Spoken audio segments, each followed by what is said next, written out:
nze gwe mulaba wano ndi product, ndi mwana wa Mutembeyi. Nze taata wange yatandikira kubeera mu Lunyanja. Bwe yava mu Lunyanja n'afuuka Omutembeyi, nga naye alina emaali gy'atambuza, era n'avaawo n'agenda ku baana abalinya ebimotoka. Mwe yasobola okuva n'avuga pikipiki, awo naye n'atandika ozimba amaduuka, n'atandika okugabeeramu, n'afuuka biroodi. Era abantu bangi nnyo abayise mu mbeera eyo. Omuntu bw'ava mu bwa boda n'agenda ku street n'afuuka Omutembeyi. Bw'avaamu omwo oluusi ne bagenda mu special mu taxi, abamu ne bazimba n'amati n'amaduuka. Si bwe kiri bakitali bange ekibeera bwe kityo. Abagagga bangi nnyo abali mu ggwanga lino Uganda, product b'ekyo nga baali batembeyi, nga baali bavuzi ba boda, nga baali bakola mu taxi, nga baali bakuba mu birombe matofaali. Kyova olaba nti abantu abo ebabeezezzawo ekonomi wa Uganda. Nyola okuba omusajja oli mu boofu, ye kitaawe takolangako obusuubuzi, tebalina mulimu gwe baali bakozeeko. Y'ensonga lwaki abasuubuzi, abayisa bubi n'abatembeyi n'abayisa bwatyo mu mbeera bwetyo. Era kino kyekiseera okulaga omusajja oyo nti lino eggwanga lya abasuubuzi, lino eggwanga lya batembeyi, lino eggwanga lya muntu wa bulijjo.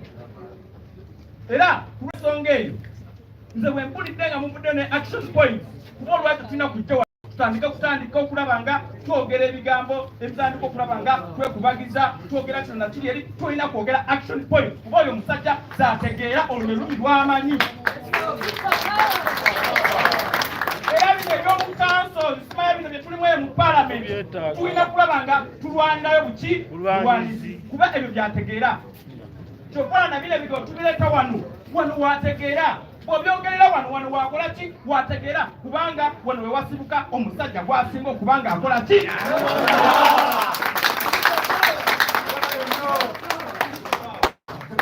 Era basawo ne banyabo tebikwata ku bavenders bokka. Bino tebikwata ku babokka. Abamaduuka bibakwatako, abatakisi bibakwatako, abakulembeze bitukwatako, naawe omukyala ali mu katale eyo oba omusajja ali eyo bitukwatako. Ffenna tumutule wamu tube nga tusituka. We rise up and defend our rights because this is our country, this is our city, this is Kampala, it's all of us.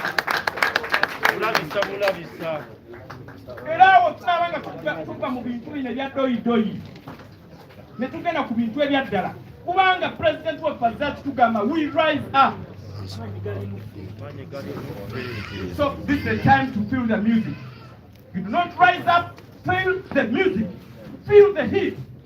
But if you want to be in a better Uganda, you want to be in a better country, you want to be in a better city, you must rise up and defend where you're supposed to eat from.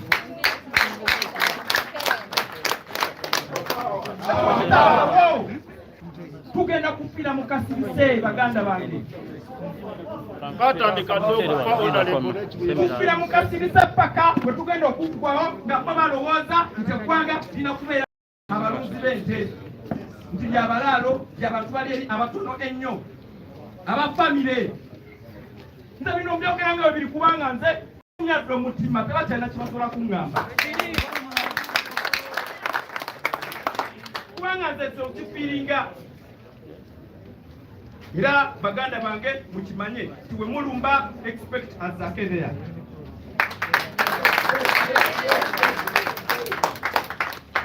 We must move. This is a new month. Today is first. This is a new year. It's a year of action, not lamentation. We must stop dying in silence. Our people are dying. Our people are in prisons. Our people are not earning. Today it is on the vendors, it is on the borders. Trust me, it is coming for you wherever you are. You know how Museveni has been acting. You know what happened in Kasese? Because they did not support him 100%. You know what he did there? He never managed to reach there and he never managed to reach elections in Uganda, especially Kampala. It's the reason as why he's going to oppress us up to the last now, till when we do something. Tukola ate sinja sidi wabula otandikira woli we kisoboka tuyambale oba fena tugera makula tukole ki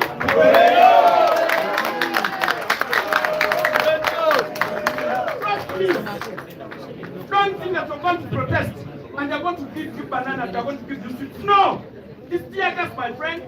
They're going to beat us, but we must be able to resist all of that. We must not fear. We must go there and we show him what we are capable of doing. So, no corner. To when we today go get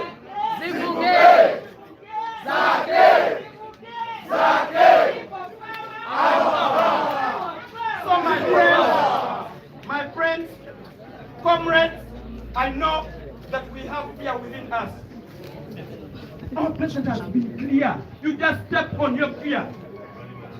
It's not that Zaake do not fear, but at least pretend that you do not fear and show up for that occasion. It's the only way. And it's not about Kampala. We can do it wherever we are. So, tubikole watukimanyi oyo munanfuko byakola ki byatya ate nga bisobokera ddala weewaawo. So baganda bange twimukire wamu ne action points ezo togamba tukulaze togamba tokkiriza muzadde wokugomako ti mwana wange bijja kufiiramu nga bajjajjaffe baafa yensonga lwaki tulina obwetwaze mu Uganda.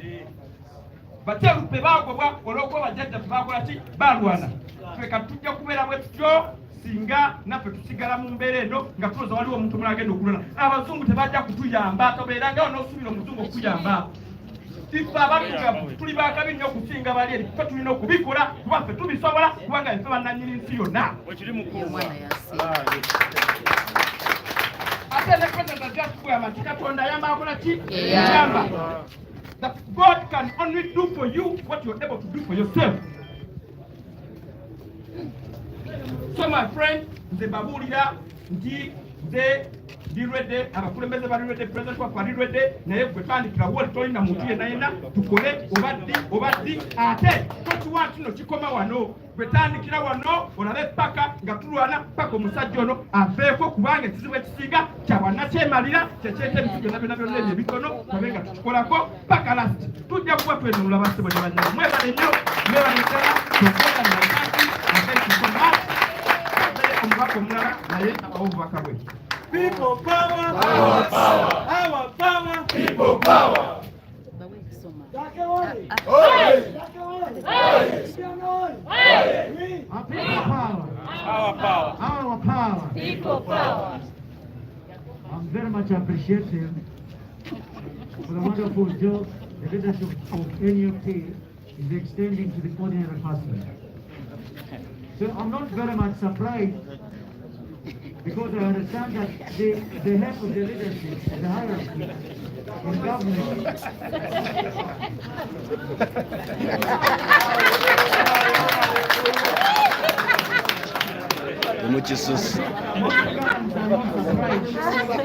that Mr. Museveni report himself into power and consider himself as the head of state, as the president. I think that's why he's currently and always misusing the tools of production by oppressing the ordinary man, by oppressing the poor, by deciding to decapitate, to mutilate ordinary Ugandans, by being very much discriminative and playing these tribal games on a daily basis. So,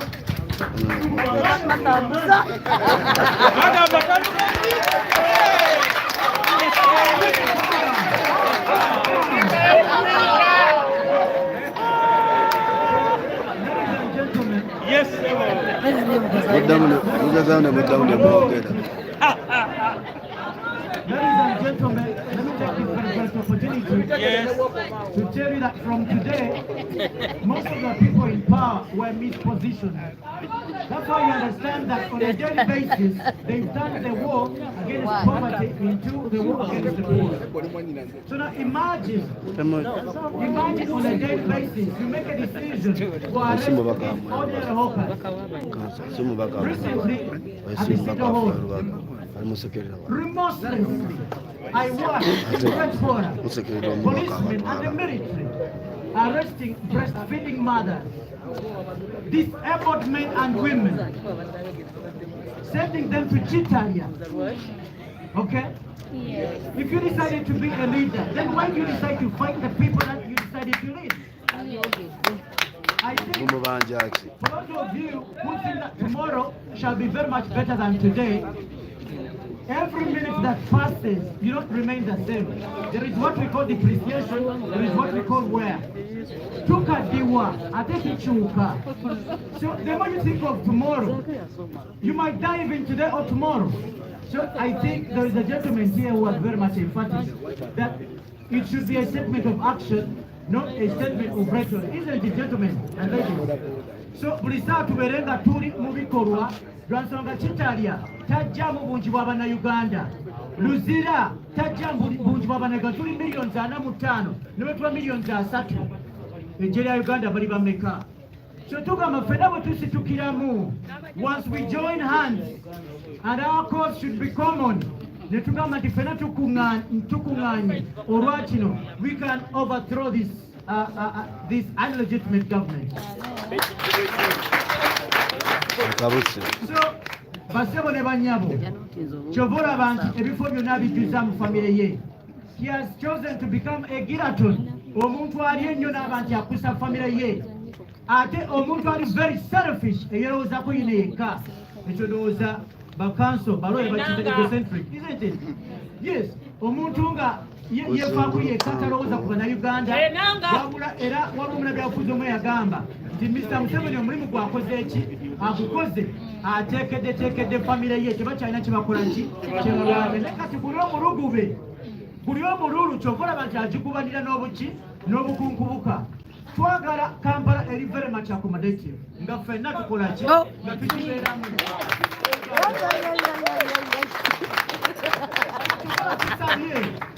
Tusabye nti wabeera nga abatembeyi basituse, wabeera nga babodaboda basituse, nga bagezaako okubagoba mu kibuga, bano nga baagala okukifuula ekyavu, bano nga ffenna twegatte, ffenna tufuuke batembeyi, ffenna tufuuke babodaboda.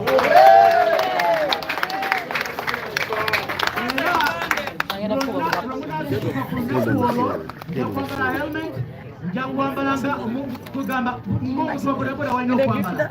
Era abaka Palamenti twegatte wamu mu kutambula mu kwolesa obutali bumativu eri gavumenti eno eya nakyemani.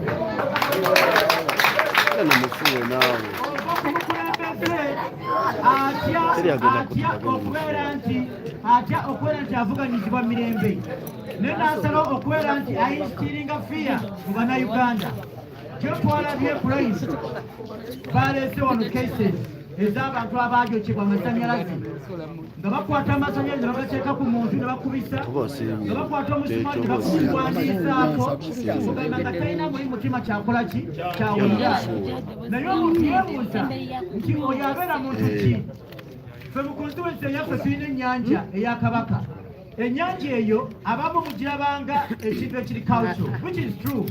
Naye ate mu biseera biri ng'olubiri lwa Kabaka nga lukyalimu base y'amagye ga Museveni, battiranga muli abantu oba ne babaleeta nga balamu, ne babasiba emiguweno mu mugongo n'amagulu ne babasuula omwo. Ffe n'abakulembeze division yonna constituency ez'ebbiri, Lubaga North ne Lubaga South, we shall converge in the memory eri abo abaafiira mu nnyanja be baasuulamu nga baki nga balamu. Kuba obuwanga butudde ne buskeleton butudde wansi mu nnyanja eyo. Nze nasulanga awo kumpi, naye nga ku makya osanga nga omuntu bamusibyeko ejjinja, akaana kabadde kawuka nkakwata ku kintu bino okukola ku kintu nga muntu.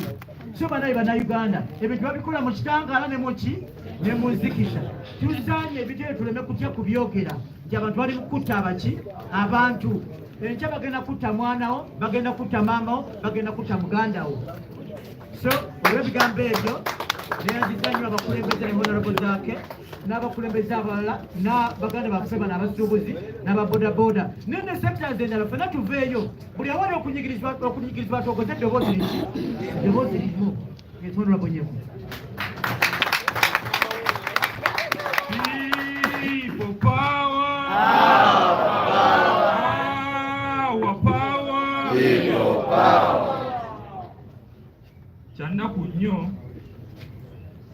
nti sekita ya boda erina abantu obukadde 2.5. Abantu bano obukadde 2.5 babadde tebakola okumala emyaka 2. Abantu bano balina famire zaabwe. Ate oba mbadde awo ng'omwayogera ne mpulira nga munda muli nkutuse kubanga nkubizaamu obufaananyi obw'abaana abajja mu ofiisi zaffe nga baagala basale, abakyala batava ku ofiisi zaffe nga banoonya kyakulya naye ng'abaami baabwe bavuga boda. Abantu bano obukadde 2.5 mu Uganda yonna. Abantu abatundira ku makubo, abantu abatambuza emaali yaabwe, emyaka 9 baali abantu 1,000. Olunaku olwaleero twogera ku bantu 2.5 n'okusukkako abali wano mu Kampala wokka. Mu Uganda yonna ne Jeno Tumwine be yavuddeyo n'awooninga mwezi bayingira obukadde 20 abatambuza ebintu nga mwotadde ne bananyini factory ababadde babawa benseni basobole okujjako amagoba g'10. Kyannaku nnyo kubanga mutuyise mu lukiiko lwammwe era tugenda kubeerayo nga 5. Naye njagala okubagamba ebigambo bino kubanga ffe mwatuma ensonga ezo twazoogerako. Tobola tubagambye ku lunaku olwo tugenda kujja tuzigonjoole. Nsoomooza minisita wa Kampala ne executive director okujja ku lunaku olwo okuwuliriza ensonga z'abatembeeyi. Awo nno bakutte ekkubo ettuufu. Nsoomooza abo abavunaanyizibwa okujja ku lunaku olwo okuwuliriza ensonga z'abatembeeyi kubanga ffe nga 5 tugenda kubeera nammwe okubawuliriza ebyo ebizibu ebibaluma.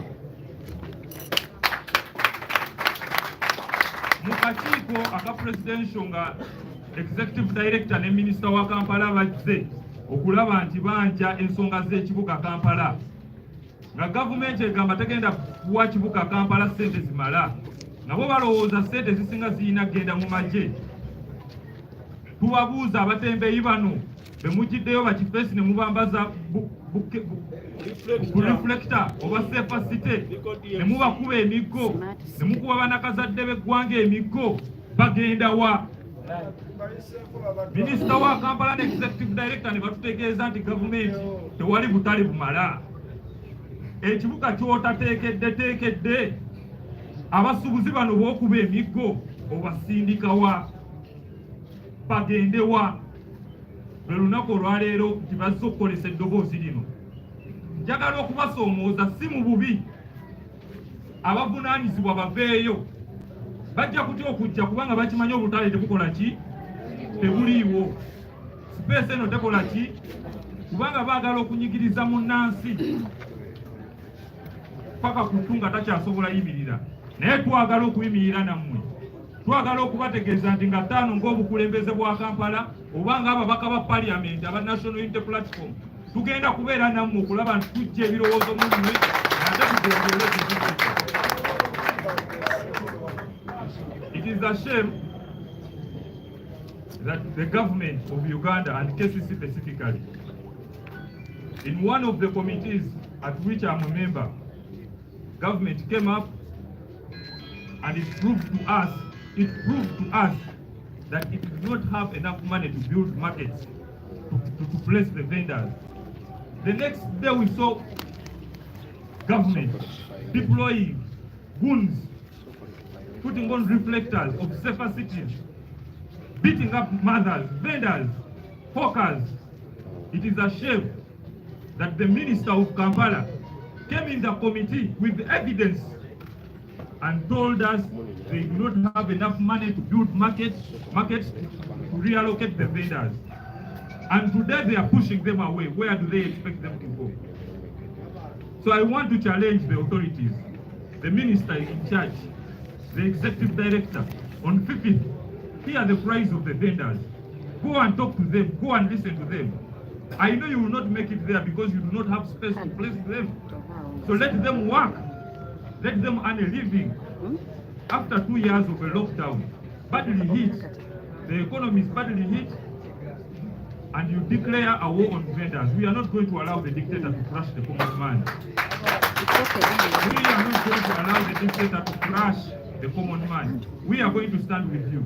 On the 5th, we are going to join you as leaders to come and listen and pick your views, and so that we iron out and get solutions to this problem. We are not going to allow the dictator to go on dictating on everything. People power, power, power, people power.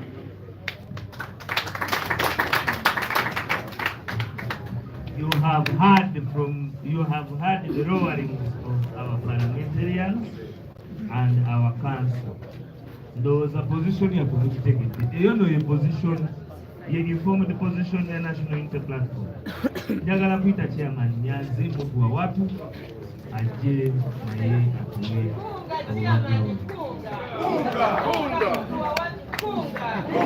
Manyeno eno department ye kunga batembeyi kunga batembeyi sibawulira kunga batembeyi kunga kunga boda boda kunga people power kunga this is the time this is the time to say nebali banga limeteko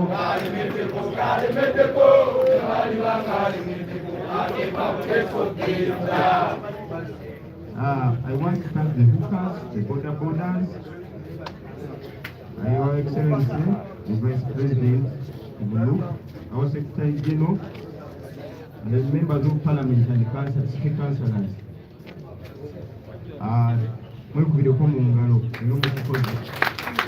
It has taken long without us finding a solution, but after sitting for some time, we have made a resolve.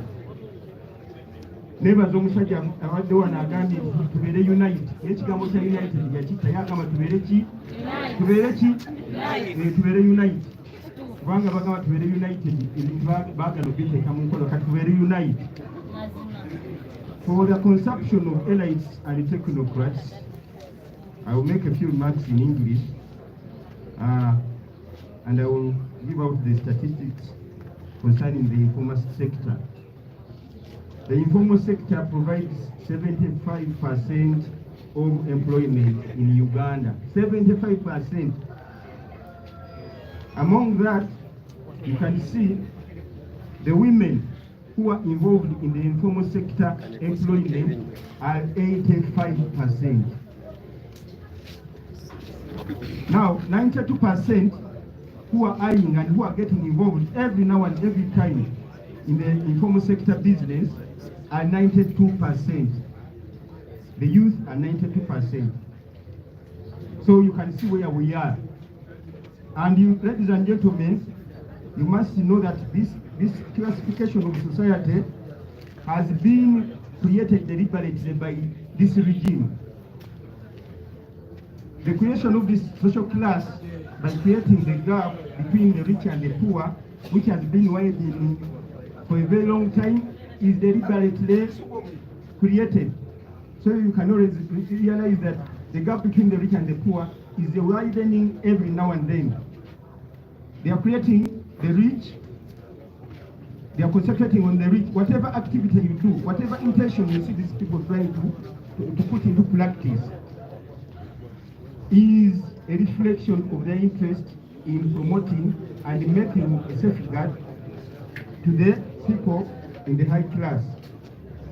So we have a very big problem. And here are some of the root causes. Already, we have a poor legal regulatory policy. which is very inconsistent. When they are chasing away these hookers and borders, they sometimes discriminate.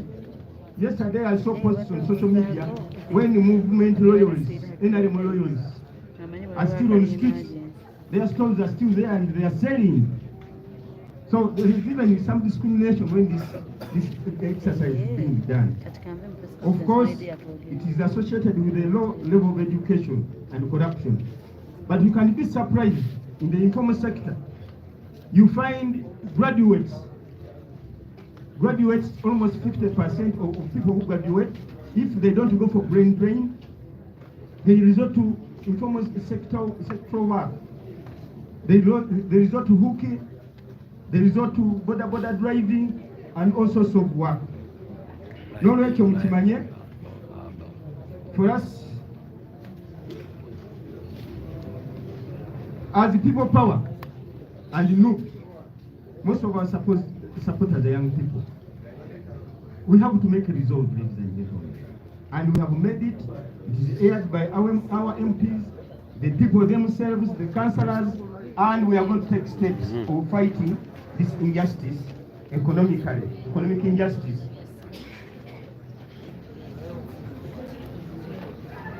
Banyabanya basebo. Ndine byoko mmenyo mu lulimi sinyimibu. Kanzemo bamuli ekimuna. Uludewo okuvaayo. Nebaza bakansala.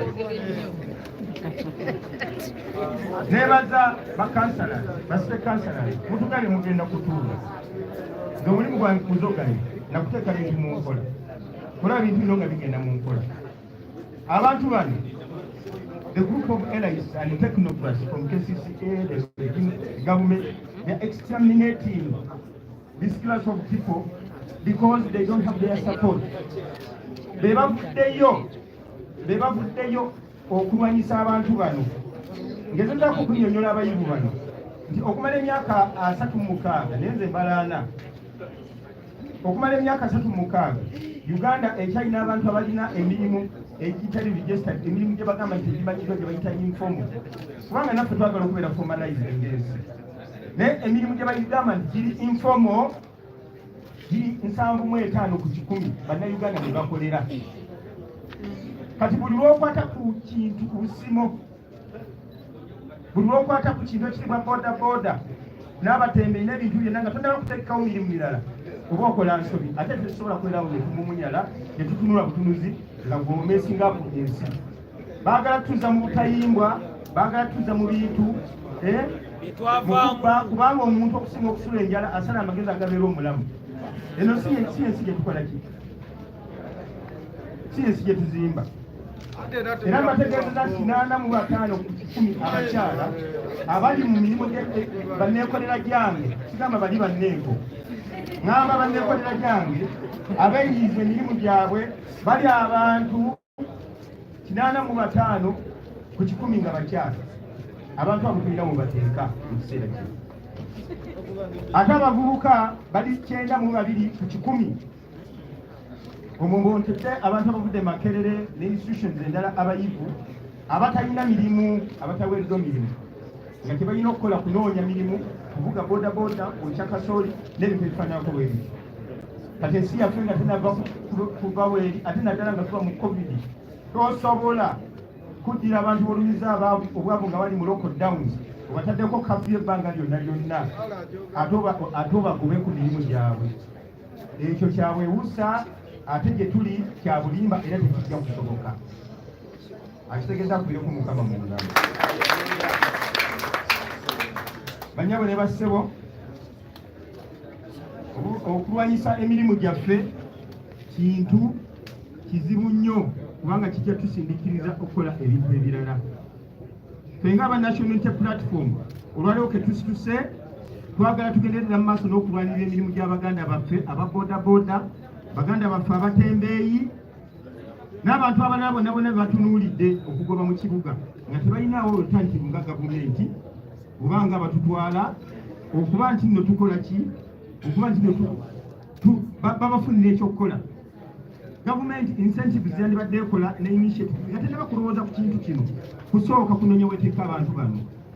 bazimbe ebizimbe bingi mu kibuga zikalina za kedi baagala babanyigirize bagende babalinike rent omungi ennyo muge ku street ekireeta abantu ku street pressure ku ttaka gye babagoba n'ebintu ebifaananako bwe bityo gye bagamba mu busafi newandege ogenda emidaala gyajjula dda n'abaali bannanigyo babagobako abagagga ne bagitwala ya bbeeyi nnene kati ate osindikayo omwana w'omuntu alina okuyiiya obulamu yavudde makerere tetulina goba batembeeyi nababodaboda nga tetulina kusala magezi getugasalidde njala okuva waggulu banyawo ne bassebo mpulira bannabyabufuzi abatandise okwereka kamera z'amawulire nga bagamba tugende tutandika okwegayirira pulezidenti Museveni okuta abantu baffe sinsobola kubaano nga soogedde ku nsonga eyo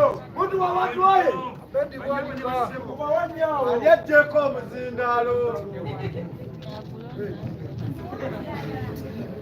bagambye gutegeeza kukendeza busungu naye kino ekyokikiza butakuleeta busungu olunaku lwegwe lutabadde wano owana mukupi ebigere balimazeewo luli twali tulaba kakweza yina bamuliza omugongo tutunuulira abantu baffe base abamu baabula era abantu abo babuze abaabula mumanye kusinza ku kyemwalabye eggulo ne byemulaba abamu babafaako nga bali mu kito kyabuzeezo omusajja alina sefawusi gye balepingira abakazi gye battira abaana gye battira abantu ajjudde omusaayi mu ngalo banyawe ne basaba okuva mu mwaka gw'ekinaana okutuusa kati mwe mulowooza omusaayi oguli mu mikono mu ngalo za Museveni ne mutabani we ng'abantu bameka abakafa nabalidde nga basukka emitwalo 6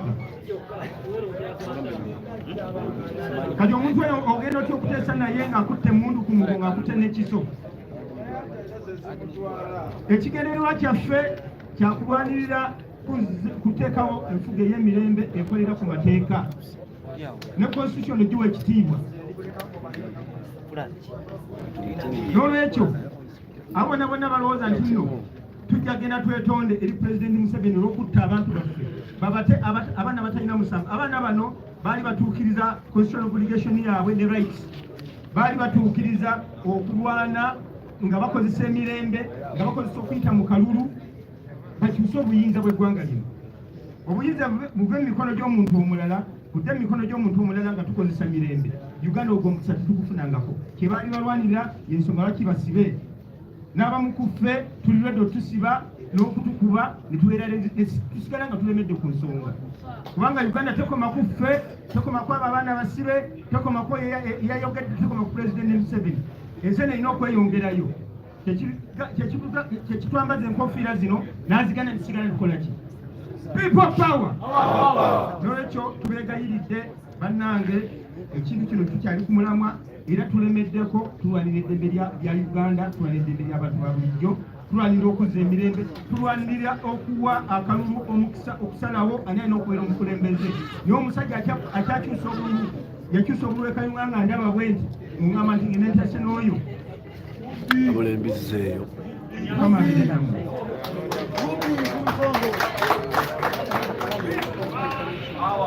Our power, mtu wa watu. Eligamba lyogedde baneemukirize without wasting any more time.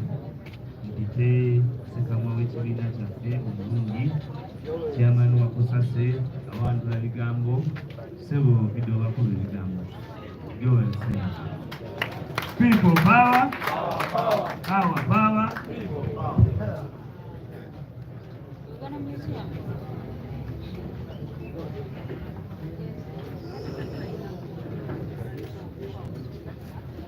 Ane olunaku lwaleero njagala tandika n'akayimba bulijjo mbyogera ne ndyogera badde njogerako neesigira waliwo akayimba ke twagala ennyo sajja oyo muyimbi bwesiikayimbi bulungi ajja atereeza waliwo omuyimbi omu owakabi ennyo yayimba bwati ekibuga nga kinaakula kirina okukula nga kirimu n'abantu omukulembeze alina okukula ng'aliwamu n'abantu kati munaziba binnya mu nguudo ebizimbe mulimbeko okubimenya kuba bijuna abantu baffe n'okubimenya kinyiga abantu baffe ewe bakwata omukadda tunda kasooli bwe nava ku sseno nalaba amaziga g'omukyali wekubuuza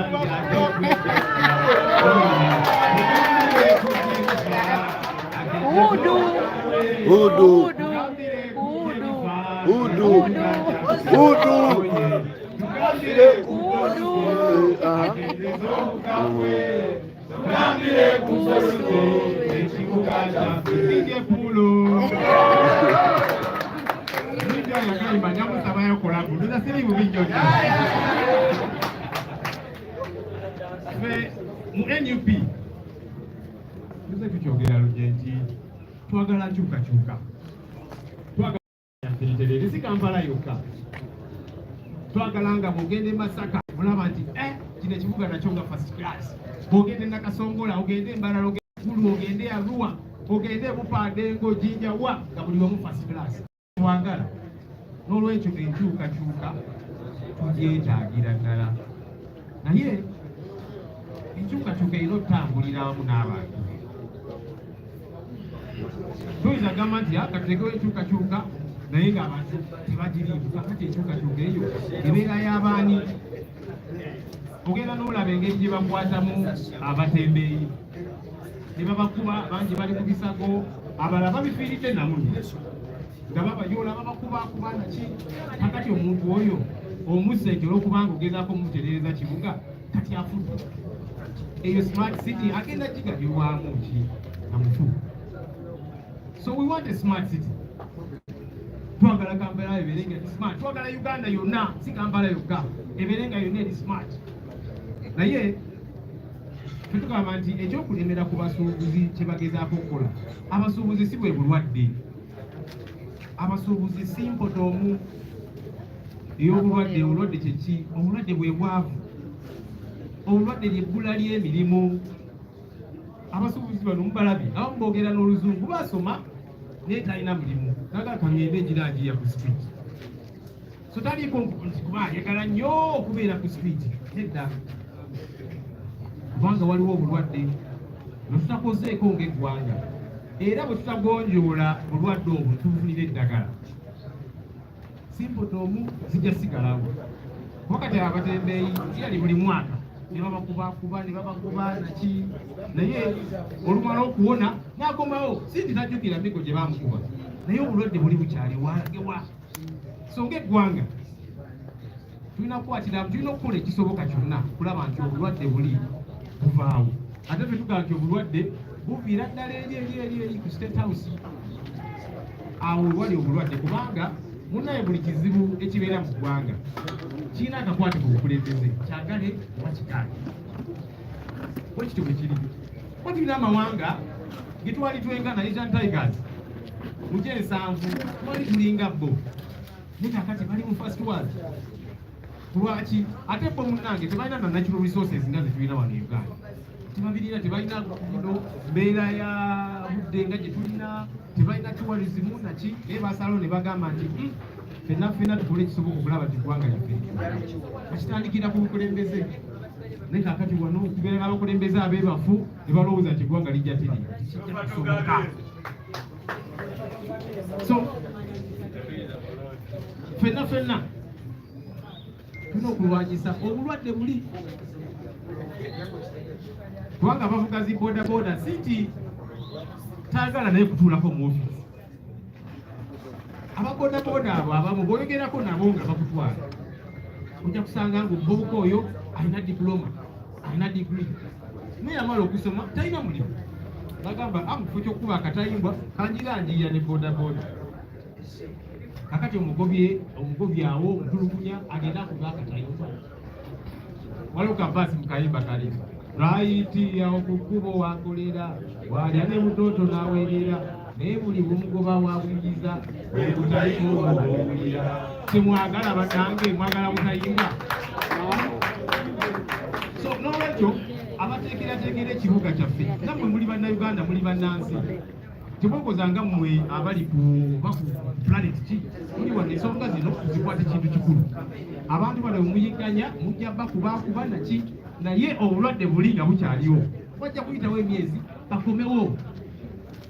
kubanga tebalina wakulya tebalina wakujja kawogo so ffe tugamba nti tugonjoole obulwadde buli fenna buli ngeri yonna era ne musanyufu nti abatembeeyi bagambye nti katusimbule Kyagulanyi yatugamba nti tuli omukulembeze woli kati bwetaddemu obukulembeze ne tugamba nti ng'ennaku z'omwezi 5 kino kye tugenda okukolawo naffe oluusi munnange tukulembera yes mu paalamenti oluzungu tulwogerako naki naye kati olumala okulwogera twagala tuggyemu amasuuki twambale ne t-shirt ne jiini tujje nnaku z'omwezi 5 tubeera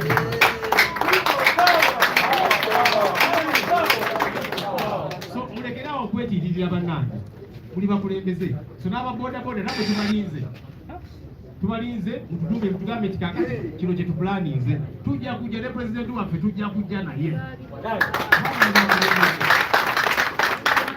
naye kyayagala buli kyabagamba nti bino ebintu tekirina kubeera ku Kyagulanyi eka twagala Mwami Museveni nga buli watunula alaba bakyagulanyi abayitirivu ayinza okulowooza nti obuzibu buli magere ino kitegeera nti buli wamu buli kitundu kya ggwanga kino ky'obuzibu gye buli abantu bakoowu ate bonna balina obugumu bonna babuufu bonna baagala nkyukakyuka ng'empologoma y'emagere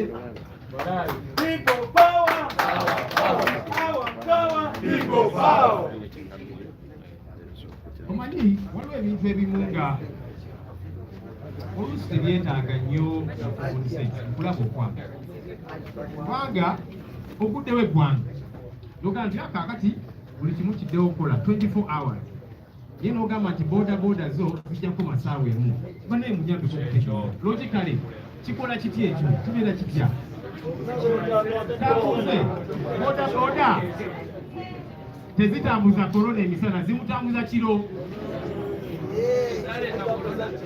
kaakati okulawo eggwanga noga nti amabaala restaurant naki buli kimu kiteewo saa 6 saa 8 mutambule mukole bimwagala okukola buli omu talina mukulu kati omuwala akola kabaala akola ka restaurant amaliriza emirimu kisaawa 8 ateyo waka tajja tambula ayinza okufuna obuzibu mukulu takisi tezikyaliwo saawa aba alinyawo boda akola atya bannange kubanga wamuta n'ogamba genda okole mu baa genda okole mu restaurant anaatambula atya banaye Mwami Museveni boda zakukola ki akitubuulire tukitegeere tukimusasule nakyo kiggwe boda lingaga nti bana boda nja banyigiriza waba okitunula mu logically tekikola makulu so bana ababoda era munaye mukulu akyogedde oba temwamuwagira lwaki abanyigiriza ate kakati ayongedde kunyigiriza ate munaye ennyindo bwekiyigiriza ennyo etuuka ekiseera n'egyomusaayi kyebagezaako okukola so ababoda baleeta ebereremu si weewaawo mweteeketeeke mutubuulire ffe weetuli ate ffe munnaye buli kyetukola kitambulira ku mateeka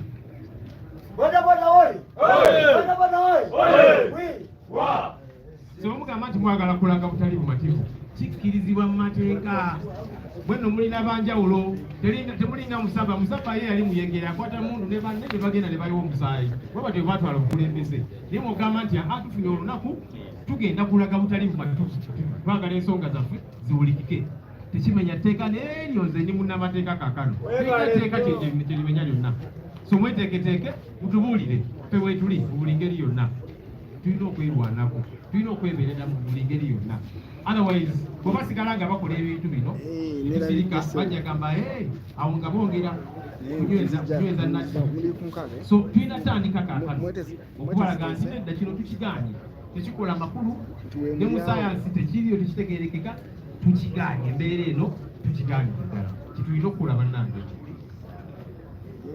as the National Unity Platform we are for change. We are for a better city and a better country. We want order. That's what we want.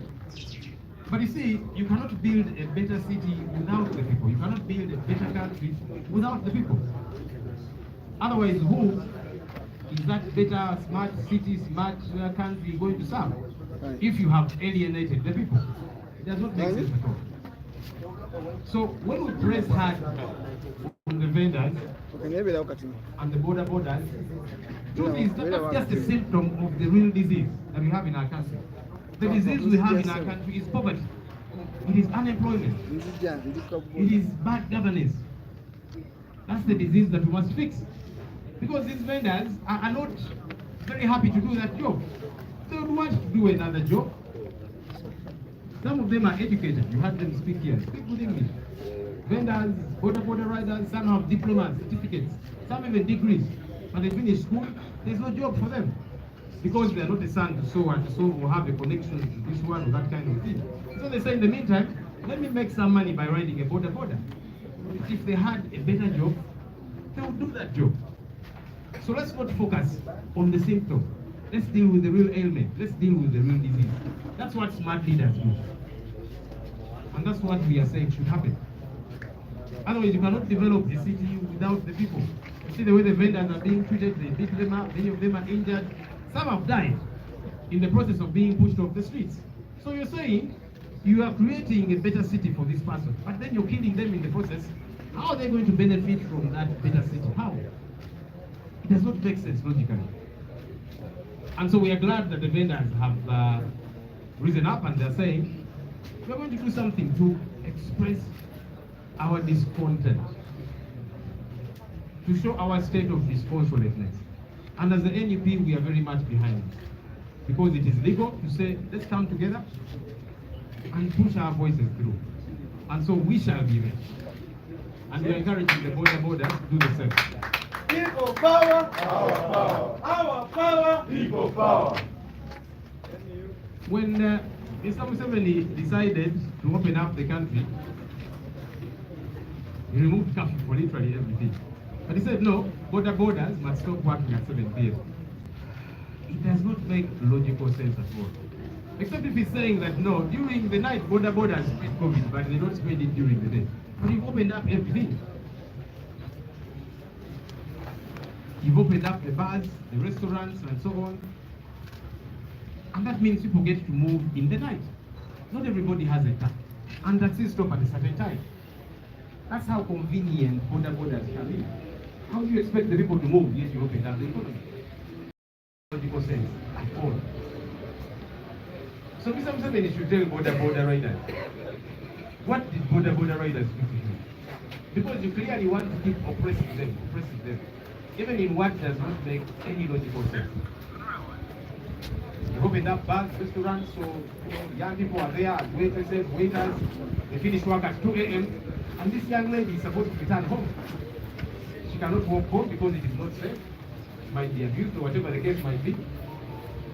There are no taxis to take her.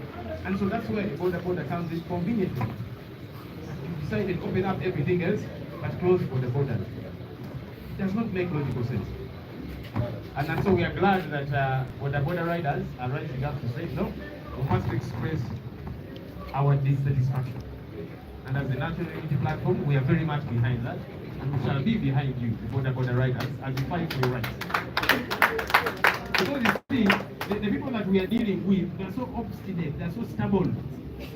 They want to first see you do something. And we shall do something. Good enough whatever we do within the law. Never do we do anything outside of the law. That's why none of us are ever been convicted. Never, but they've never been